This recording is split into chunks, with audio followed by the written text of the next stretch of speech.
कैसे हो चैम्पियंस। इस क्लास में बात करते हैं BSc second year third semester zoology के मॉडल पेपर के बारे में। ठीक है, तो पेपर का टाइटल क्या है हमारे पास, molecular biology, bio instrumentation and biotechnics. ठीक है, जैसा कि आप जानते ही हो थर्ड सेमेस्टर के अंदर बात करें तो जूलॉजी का पेपर अब से लगभग 1-2 महीने के बाद स्टार्ट हो जाएंगे, क्योंकि अब सितंबर चल ही रहा है। तो बहुत सी यूनिवर्सिटी ने ये बोल ही दिया है कि नवंबर के आसपास में वो एग्ज़ाम स्टार्ट कर देंगे, तो आप भी तैयार हो जाओ। ठीक है, आगे ज़्यादा टाइम बचा नहीं है, जो भी टाइम बचा हुआ है उसके अंदर मैक्सिमम फेस्टिवल है, तो आप उसी के अंदर इंगेज रहोगे। तो कोशिश करो कि अभी जो टाइम है उसी के अंदर आप क्या करो, जो भी इंपॉर्टेंट क्वेश्चन, मॉडल पेपर और अपने सिलेबस को जितना कवर कर सको वो आपके लिए प्लस पॉइंट रहेगा। ठीक है, चलिए स्टार्ट करते हैं। तो बात करें अदर सब्जेक्ट की, तो अदर सब्जेक्ट जूलॉजी के अलावा बॉटनी हो गया, केमिस्ट्री हो गया, और भी जितने पेपर हैं और को करिकुलर के जो पेपर होते हैं थर्ड सेमेस्टर के अंदर, सभी के हमने इंपॉर्टेंट क्वेश्चन और मॉडल पेपर डिस्कस किए हुए हैं। आप चैनल पे जाके देख सकते हो। ठीक है, देखो यार, जहाँ तक पॉसिबल है हमने सभी के पीडीएफ नोट्स भी अवेलेबल कर दिए हैं। ठीक है, तो अगर बात करें इस वीडियो के बारे में, तो ये जो 16 पेज का नोट आपको दिख रहा है, इस वीडियो के डिस्क्रिप्शन के अंदर पीडीएफ के अंदर आपको मिल जाएगा। ठीक है, फिलहाल अभी अपना कोई टेलीग्राम वगैरह ग्रुप नहीं है, तो जो भी है सब यूट्यूब से ही है। ठीक है, नोट्स और आपसे डिस्कशन कमेंट में जो भी है सब यूट्यूब से ही हो रहा है। ठीक है, तो फिलहाल अदर कोई साइट नहीं है, अगर फ्यूचर में होगा तो आपको उसके बारे में बताया जाएगा। ठीक है, लेकिन फ़िलहाल आपको जो भी डाउट है तो आप कमेंट सेक्शन में पूछ सकते हो, और पीडीएफ वगैरह आप डाउनलोड कर सकते हो डिस्क्रिप्शन से। और जूलॉजी के हम और भी मॉडल पेपर वगैरह डिस्कस करेंगे, उनका भी लिंक आपको डिस्क्रिप्शन में मिल जाएगा। ठीक है, देखो जूलॉजी थर्ड सेमेस्टर की बात करें तो जितने भी मॉडल पेपर, पीवाईक्यूज़ और इंपॉर्टेंट क्वेश्चन देखेंगे हम चैप्टर वाइज, सभी एक सिंगल प्लेलिस्ट के अंदर लगा देंगे, उसका लिंक आपको डिस्क्रिप्शन में मिल जाएगा। ठीक है, और जो भी अदर सब्जेक्ट हैं वो आप चैनल पे जाके देख सकते हो। ठीक है, तो स्टार्ट करते हैं सेक्शन ए के साथ। जैसा कि आप जानते ही हो पेपर 3 सेक्शन में बटा होता है, ABC। तो पहला सेक्शन ए के बारे में बात करते हैं। तो पहला क्वेश्चन क्या है, write in short about northern blotting. ठीक है, तो northern blot is a laboratory analysis method use to study RNA। Northern blot क्या है, एक लेबोरेटरी एनालिसिस मेथड है जो RNA को स्टडी करने के लिए यूज़ होता है। ठीक है, specifically purified RNA fragment from a biological samples such as blood or tissue are separated by using an electric current to move them through a sieve-like gel or matrix, which allows smaller fragments to move faster than larger fragments। ठीक है, दूसरा question क्या है, what is nonsense codon. तो nonsense codon also known as stop codon is a specific sequence of 3 nucleotides, that is a triplet in messenger RNA, that is mRNA, that singles the end of protein synthesis. Unlike codons that code for amino acids, nonsense codon do not code for any amino acid and instead causes the ribosome to terminate translation। ठीक है, releasing the newly formed polypeptide chain। The 3 recognized nonsense codons are UAG amber, UAA orchi and UGA opal। ठीक है, तीसरा question क्या है, mRNA is important for protein synthesis how।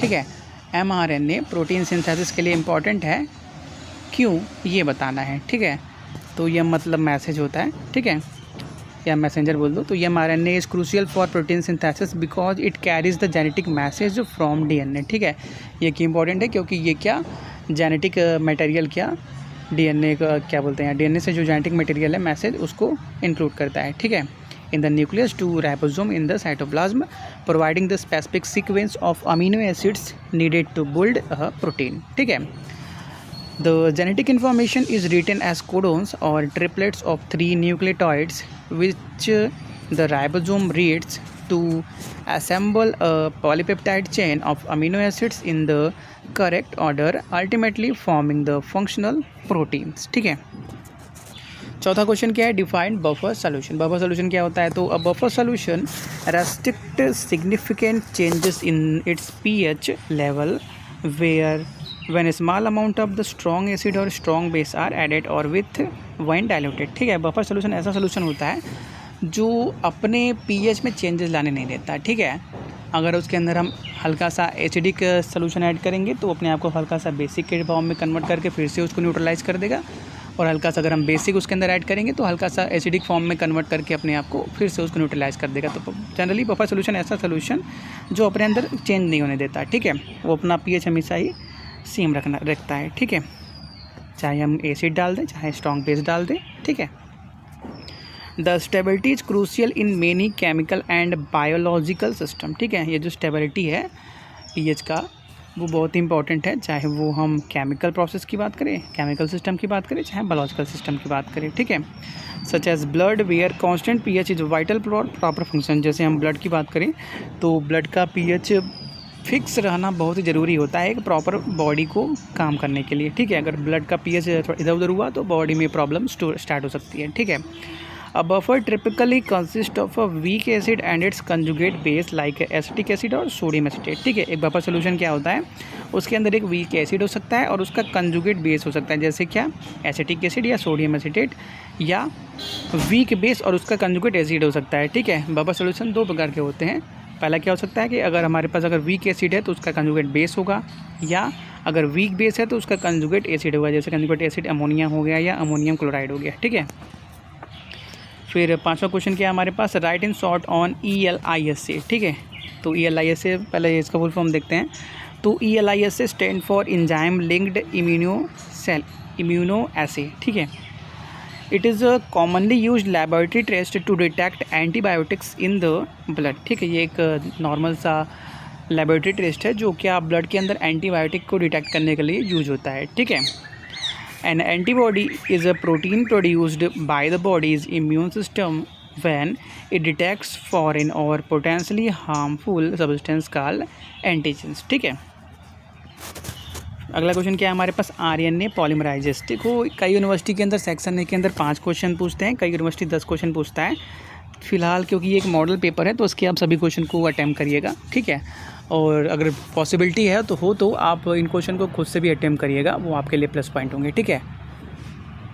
तो RNA polymerases क्या है, तो RNA polymerases is a fundamental enzyme that synthesises RNA from DNA template during the process of transcription. This enzyme unwinds the DNA, adds nucleotide to the growing RNA strand and play a role in recognizing and terminating transcription. While bacteria and archaea have a single RNA polymerases, eukaryotes have multiple types, including RNA polymerases first, second, and third, each with specific functions for transcribing different classes of RNA molecules, ठीक है। अगला question क्या है, confocal microscopy. तो confocal microscopy is optical imaging technique that enhance the resolution and construct of a micrograph by using a special pinhole और block out of the focus light, ठीक है। और भी बहुत सारे पॉइंट हैं, आप PDF डाउनलोड कर लीजिएगा, आपको सभी पॉइंट मिल जाएंगे और जो भी आगे के क्वेश्चन है वो भी आपको मिल जाएंगे, ठीक है।